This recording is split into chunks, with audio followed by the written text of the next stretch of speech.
Odo ya Hayyu ya Qayyum. Explique-moi ça. Parce que selon moi, ça marche pas à tous les coups. Ok. C'est ni al-hayy. Quand on fait al-hayy, ko e wondo autosuffisant. Parce que andi ko woni ko wuri tigiri ko tawata ƴettata gurna mum e goɗɗum ko. Parce que kala ko hunde tata fiyonde wonu en mouvement, il faut des branches e goɗɗum ko. Ça veut dire que gurna mayre on ko ɗum ɗa yalti. Donc hinande kayre tigi nde wura. Ayi. Et puis kadi sa enni al-hayy ko wonɗo actif. Andi enen tika vime sa enni yiɗo goɗɗo en o wura. Enen tigi wano buse men no Europe ɗo. Enen tigi wulde en no ɗo gurna ngala ɗo. Kon wonɗa wulde ɗum. Andi ko ɗum Allah joniri en gandi. On fami. En di gandi ko fi e ñentimo. En fait, par exemple, moi, ni moi, il labal, mal moi, il collaba, moi, il collaba. Donc, c'est-à-dire que quoi, gandi mani golirta dara selon culture ma, selon non ma, selon environnement ma, honno la binortoda. Par exemple, oji wodo, o wadi o coiffure do ni, parce que no la banano ya di makko, fami. C'était ko mbadi go marda wada goddum go. Fami. Objectif on ko anyintin Allah c'est-à-dire que Allah ko laba don kadi to labeda harasi goddo yima berne mo waldo harna do nim jaawi hulbina yimbe yenjina bobobe fami. Donc al-hayy ko firi ko wurdo en fait. Donc wurgo ngol non ko inet ko hala men c'est-à-dire que selon no ngani men ni fonctionnirta non ko non famirte. Antigi yimbe men on surtout ma ene won be do be wonde ne tigi wulde ne wura madu o wura. Tu vois non parce que situation marda situation ina wura. Par exemple goɗɗo mo jomba maɗum voilà hara no wuri ara ɓeygu mum no Afrique hara kanko timo ga hara wonda e famille makko inne ɗum hanko no wura. Donc ça veut dire que Allah kañum ko wurɗo. O fami. Donc ça veut dire que on situation non o dagaki ka Allah en fait. Ça veut dire que ɗa woɗɗitade Allah ɗum ala mo ñentinde parce que Allah ko wurɗo. Donc iɗa doit wadde tout selon antique gandi ma ndi tu vois no ha ya antigre haraida ida considérer ida selon femme mango antigi ida wuri fami parce que en fait ko antigi nyaawata hore mago voilà parce que c'est ko goddo go nyaawa no maka yasi hareno da wayinde o wona légiste o yidala kono ko antigi nyaawata hore ma ko nanata hore ma ko dum waddi ngandi ko fi e miji to fino nyentini remmo selon situation mo ne c'est-à-dire que ko boni kon en fop de ngandi ko boni parce que ngandi men di yetto wonki men ki tigi yetto ko boni kon al-Qayyum ko wondo indépendant c'est-à-dire que ko bento autosubsistant c'est-à-dire que mo mara besoin de goddum go fi yo wodu déjà himo al-Hayy remarqué o nali ko maydo de o ni ko wurdo donc accite dabbitoygol Allah ka berde wala tum oui accitemo dabbitogol tumbere maybe parce que wala tum sa ma ya tawita Allah parce que Allah na maydo steno ko maynodo areno en nana si ma ya joni foto e Allah kono honno fotirita Allah kanko wala ka maybe be munto o meeda mayude so mo so inno en fa mayi awa joni ara inne awa se mayi en tawdo e mo to en ke ara en tawdo yimo kono kumpon hunno mo meeda kun tajitude kanko ko te viyo woni donc Allah ko wurdo donc ita sabbo yidugol Allah malu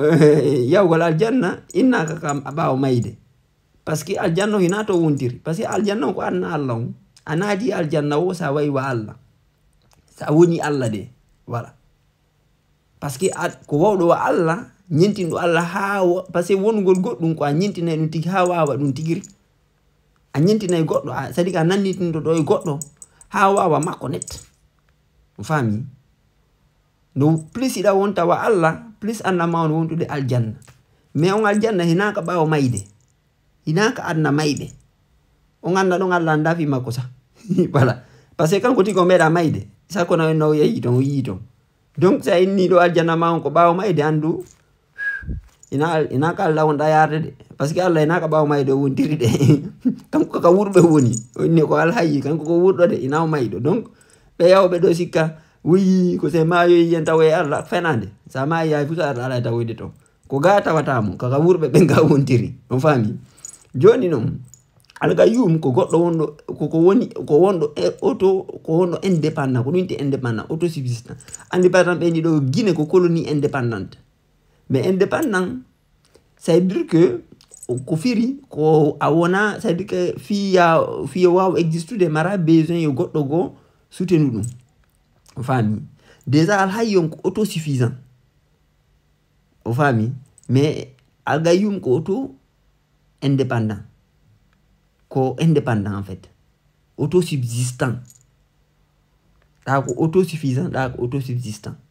donc indépendant en fait ko dum firi indépendant c'est à dire que Allah o mara besoin de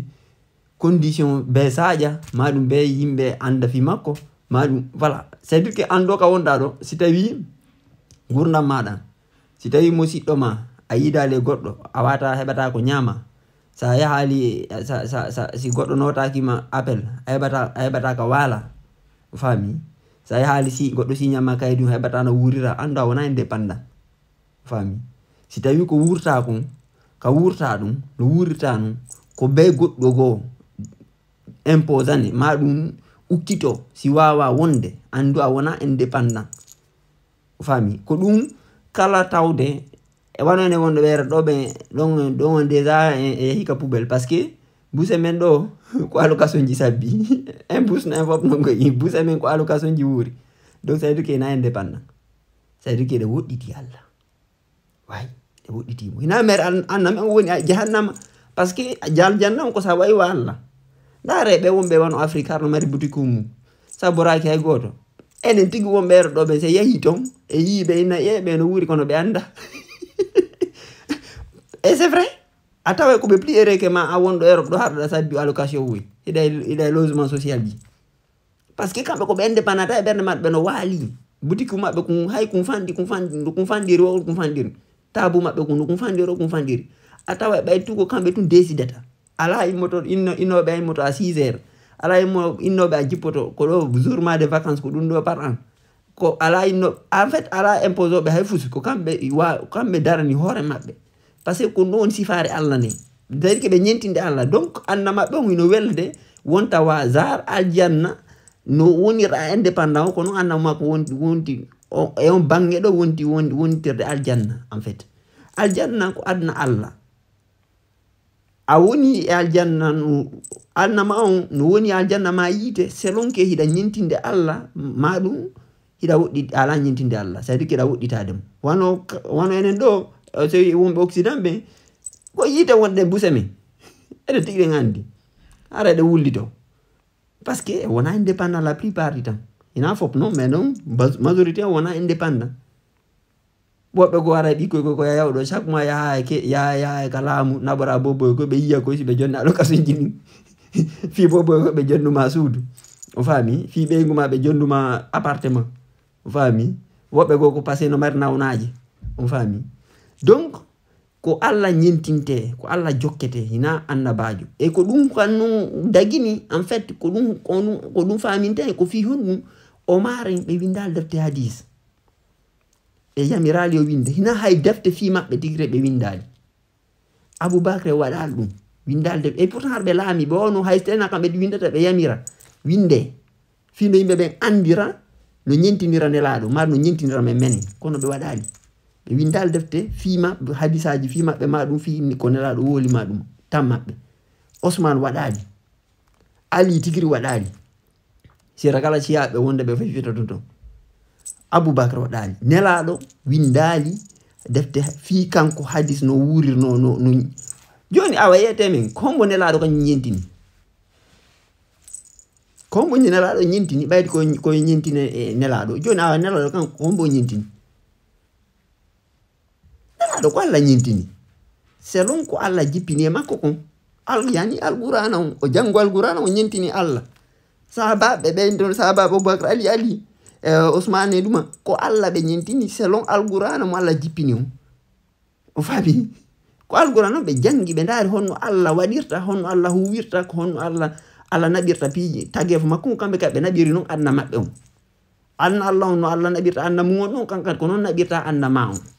ko alla nyentinte e ko no nyentinirda Allah o anna ma woni wontude aljanna no wodditorda Allah ko yite wonda c'est aussi simple que ça ko du wari si hande ko yite wonde